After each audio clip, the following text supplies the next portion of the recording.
First of all, it's not squash. It's called quash. Oh, okay. Well, Squash a warrant. I got a message from... Again, follow the cases. Come and sit and follow all of the cases, and then you can learn the information. I don't know what's going on here because I don't know anything, because that's what I do. Yes. My job is to sit here and to hear about your case and to hear about from Town of Menon.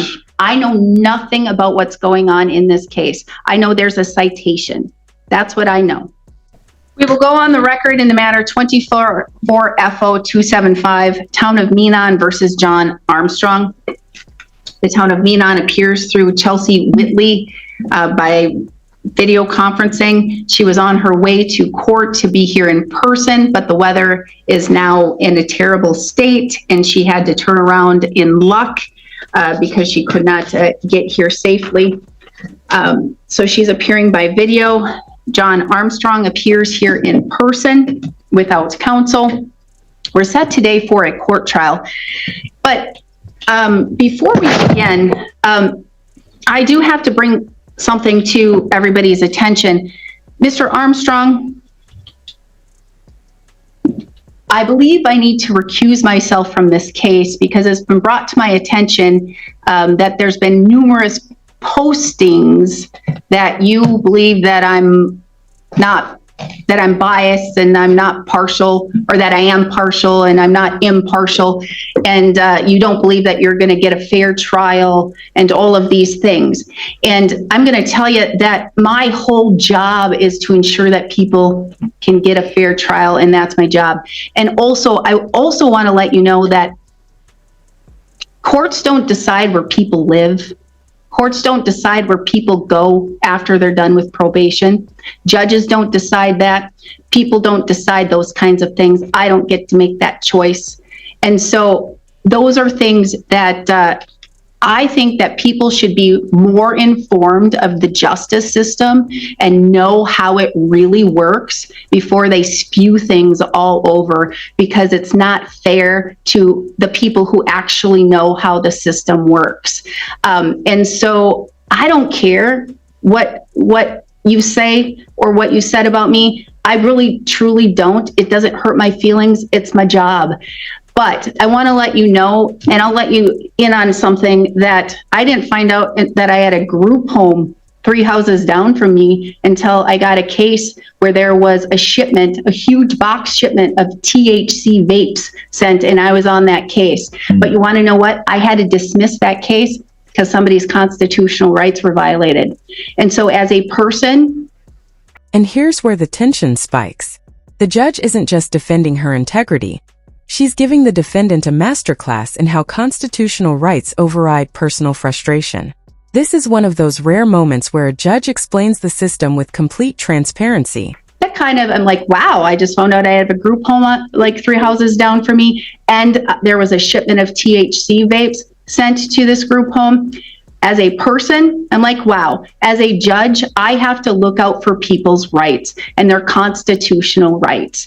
And that person's constitutional rights were violated. And it is my job, my responsibility, my ethical duty to dismiss that case because that person's rights were violated. And that is exactly what I did.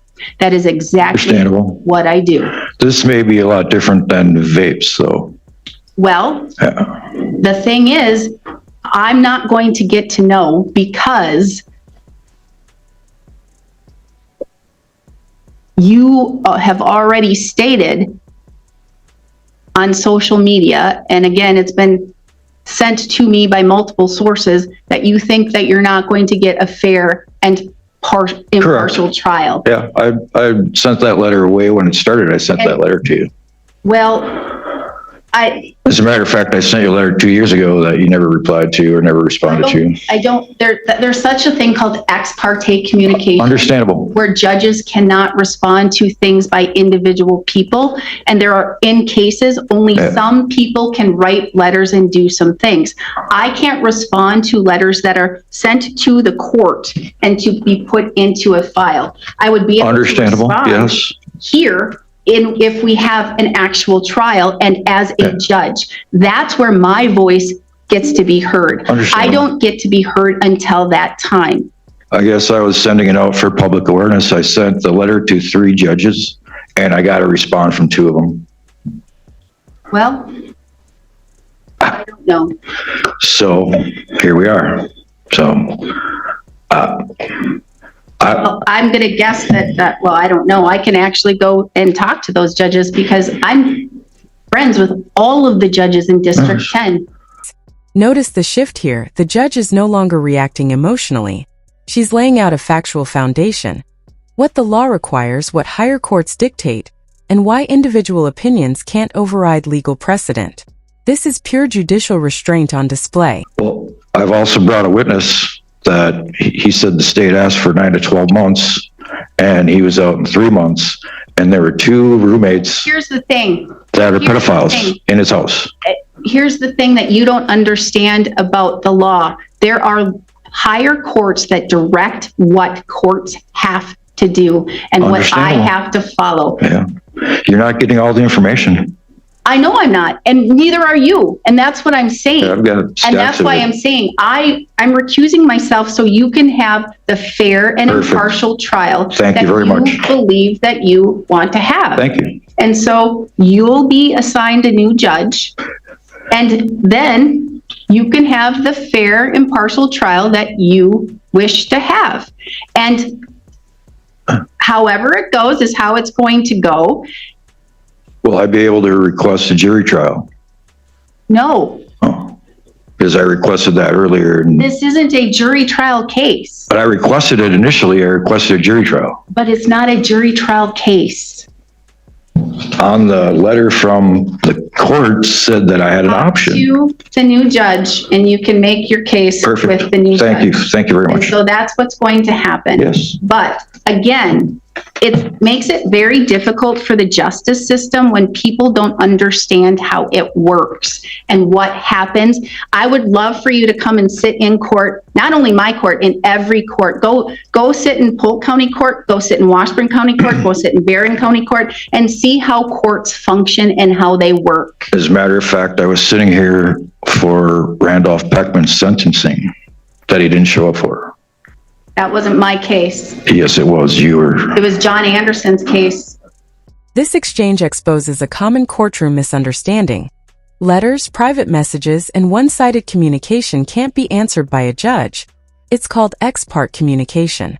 The judge is educating him, but she's also protecting the fairness of the process. Next, He didn't show up. It was Judge John Anderson's case. And so there was a warrant out. The warrant got squashed, and then the charges were dropped, and he's back in the house, and the windows are boarded up. You can go and look at the back. It was Judge John Anderson's case because he took that case. So, know the facts. Okay, well, thanks for your time. I issued the warrant, yes, because he didn't show up. But that's what happened after that, because I issued the warrant because he didn't show up. Yeah, I actually gave you his address in court because you didn't have it. And so I asked Finch the next day if a warrant went out. She said no, she hadn't heard nothing. And then 5 days later, the warrant finally went out. Meanwhile, he was gone across the country. This is, I issued a warrant. That's all I can do. yeah. Well, who squashed it? First of all, it's not squash. It's called quash. Oh, okay, well, Squash a warrant. I got a message from, Again, follow the cases. Come and sit and follow all of the cases, and then you can learn the information. I don't know what's going on here because I don't know anything, because that's Of what I course, do. yes. My job is to sit here and to hear about your case and to hear about from town of Beanon. Yes. I know nothing about what's going on in this case. I know there's a citation. That's what I know. thanks for giving me the opportunity.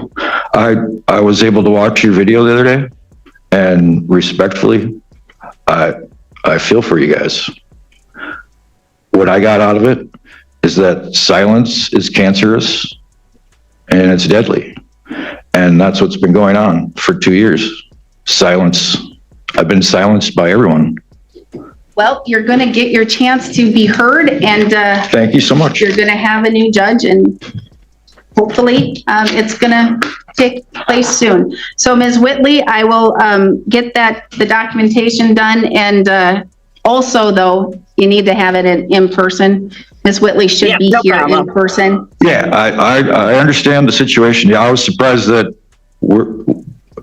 court continued today because the roads are terrible. I'm going to tell you, I've been sitting here since all day. All day, and I don't know what's going on. It's terrible. Yeah. All right, thank you. Thank you. Thank you, Ms. Whitley. Yes, I apologize. Thank you. Powerful moment here. After 2 years of feeling ignored, the defendant finally feels heard.